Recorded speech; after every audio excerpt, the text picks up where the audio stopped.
আমাৰ দুৰ্ভাগ্য এই পদুমপুখুৰী হাইস্কুলত পদুম নুফুলি হয়তো পদুম বোকাত পৰি গ'ল, তেনেকুৱা এটা নিশ্চয় আহি গ'ল। আমাৰ কিবা কলংক থাকিব লাগে কাৰণত, গতিকে তেনেকুৱা কিবা আমাৰ কিবা ছন্দটো কলংক লাগে, তেনেকুৱা পদুমপুখুৰীটো তেনেকুৱা কিবা কলংক লগা বুলি এটা অনুমান হ'ল। আচলতে ইয়াৰ বাবে মই নিজকে বহুত দুখিত হৈছোঁ। ল'ৰাজনক লৈ মই বৰ মৰ্মান্তিক আঘাত পাইছোঁ। এতিয়া আকৌ মাতিছে আমাক 10 বজাত আমি পাব লাগিব। তেওঁলোকে আমাক যিখিনি ঘটনা ঘটিলে এই আটাই কথাখিনি আমাক প্ৰত্যেকজনকে মাতি নি সুধিছে।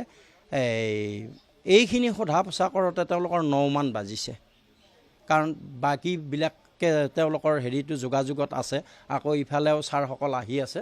গতিকে এই গোটেই কথাখিনি প্ৰত্যেকজন ষ্টাফৰ কৰ্মচাৰীকে সুধিছে। আমাৰ আৰু এজন 4ৰ্থ শ্ৰেণীৰ কৰ্মচাৰী তেওঁৰ অসুখ আছিল, তেওঁক ইয়াতে থৈ গৈছে, আৰু বাকীখিনিক 4ৰ্থ শ্ৰেণীৰ কৰ্মচাৰীসহ আটাইকে তেওঁলোকে সোধা পোছা কৰিছে আৰু সুন্দৰ ব্যৱহাৰ কৰিছে। আমাৰ এগৰাকী শিক্ষকৰ যিটো পদমৰ্যাদা, সেই পদমৰ্যাদাখিনি তেওঁলোকে দিছে। আমি হয়, আজি মাতিছে।